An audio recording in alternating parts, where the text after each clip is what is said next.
જય શ્રી કૃષ્ણ મિત્રો। તો જે રાત્રે ઉમરકોટમાં રામદેવજીના લગ્ન સમારોહ ચાલી રહ્યા હતા તે જ રાત્રે સગુણાબાઈના પુત્રને સાપ ડંખી ગયો હતો, જેના કારણે તેનું મૃત્યુ થયું। સગુણાબાઈ પોતાના આ દુઃખને છુપાવીને મૌન રહી હતી। તે જાણતી હતી કે આ દુઃખભર્યા સમાચાર લગ્નના મંગલ પ્રસંગમાં વિઘ્ન ઊભા કરી શકે છે। અંતર્યામી ભગવાન રામદેવજીએ પોતાની બહેન સગુણાના આ ગુપ્ત દુઃખને જાણીને તેની હાલતને સમજવાની અને મદદ કરવાની પોતાની ફરજ માની। રામદેવજીએ ચોથા મંગલ ફેરા દરમિયાન પોતાની બહેન સગુણાને વચન આપ્યું હતું કે તે લગ્ન વિધિઓ પૂર્ણ થયા બાદ પોખરણ ફરી પાછા આવશે અને તેની હાજરીમાં વિધિ પૂર્ણ કરશે। જ્યારે રામદેવજી અને નેતલદે ચોથો ફેરો ફરવા જાય છે ત્યારે અચાનક જ રામદેવજીને એવું લાગે છે કે તેમની બહેન સગુણાને કંઈક દુઃખ છે અને તેઓ તેમના ભાઈને વિલાપ કરતી પુકારે છે। રામદેવજી તે જ ક્ષણે લગ્નની વિધિ અટકાવી દે છે અને પોતાની બહેન સગુણાની પાસે પાછા જવાનું નક્કી કરે છે। રામદેવજી નેતલદે રાણી અને બારાત સાથે વહેલી સવારે પોખરણ પાછા આવી પહોંચ્યા। સગુણાબાઈએ પોતાના પુત્રના મૃત્યુ વિશે કોઈને પણ કશું કહ્યું ન હતું। જ્યારે રામદેવજી અને નેતલદે બારાત સાથે વધાવવા માટે સગુણાની રાહ જોઈ રહ્યા હતા ત્યારે તેમણે નિહાળ્યું કે સગુણાબાઈ વધાવવા નથી આવી। જ્યારે રામદેવજી મહેલના દરવાજા પર પહોંચે છે ત્યારે તે ત્યાં હાજર રક્ષકોને આદેશ આપે છે કે તેઓ તેની બહેન સગુણાને બોલાવે। સગુણાને ખબર હોય છે કે તેના ભાઈને ભાણેજના મૃત્યુ વિશે જાણવા મળ્યું હશે।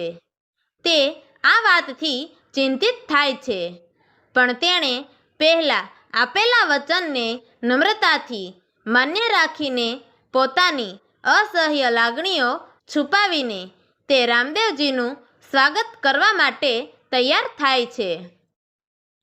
સગુણાબેન ભારે મનથી તૈયાર થાય છે અને ભાઈ રામદેવજી અને નેતલદેને પોખવા માટે પહોંચે છે।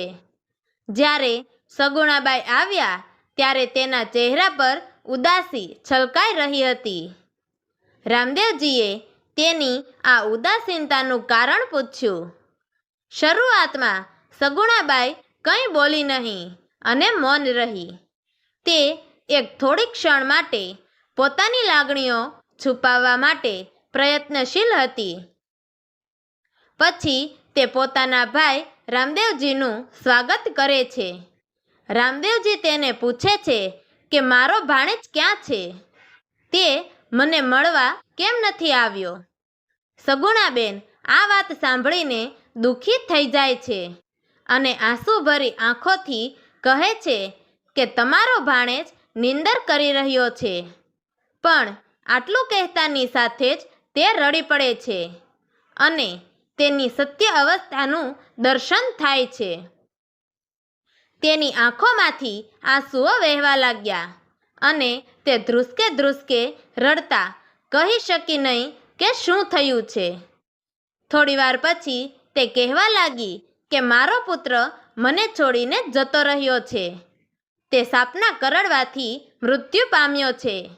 રામદેવજી સગુણાબાઈને શાંત પાડે છે અને પ્રેમભર્યા અવાજમાં કહે છે કે તારા દીકરાને કંઈ થયું નથી, તે માત્ર ગાઢ નિદ્રામાં છે। ત્યાર પછી રામદેવજી મહેલની અંદર જાય છે। તેમણે પોતાના દૈવી ચમત્કારથી પોતાના હાથથી મરણ પામેલા બાળકને સ્પર્શ કર્યો। પછી રામદેવજી મમતા અને પ્રેમભર્યા શબ્દોથી પુત્રને બોલાવે છે કે ભાણભાઈ ઉઠો, જુઓ કોણ આવ્યું છે તમારી સાથે રમવા। રામદેવજીએ આ અવાજ આપતા જ બાળક જીવિત થઈ ગયો। બાળક જીવંત થતાની સાથે જ તે દોડીને પોતાના મામા રામદેવજી પાસે પહોંચ્યો. રામદેવજી તેને ગોદમાં ઉંચકીને રમાડવા લાગ્યા. આ અદ્ભુત ઘટના જોઈને સગુણાબાઈના ચહેરા પર ખુશી છલકાઈ ગઈ. તેની ખુશીના આંસુઓ ગાલ પર વહેવા લાગ્યા. તેણે પોતાના ભાઈ રામદેવજીનો આભાર માન્યો અને પોતાના પુત્રને પોતાની છાતીએ લગાવી લીધો. આ દ્રશ્યએ સગુણાબાઈના મનમાં આનંદ અને શ્રદ્ધા બંનેની લહેર ફેલાવી દીધી. રામદેવજીએ પોતાની બહેનને આશ્વાસન આપ્યું કે તે હંમેશા તેના પર પોતાની કૃપા વરસાવતા રહેશે.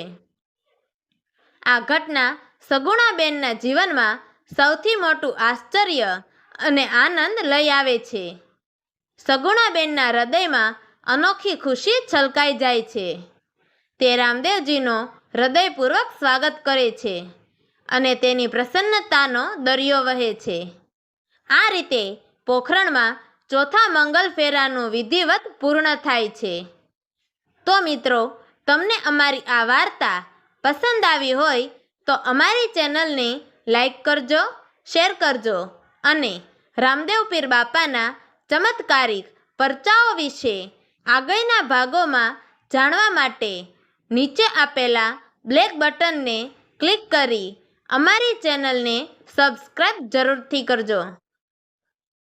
તો મિત્રો, અમારી આ વાર્તાને છેલ્લે સુધી સાંભળવા માટે તમારો ખૂબ ખૂબ ધન્યવાદ. જય શ્રી કૃષ્ણ. હર હર મહાદેવ.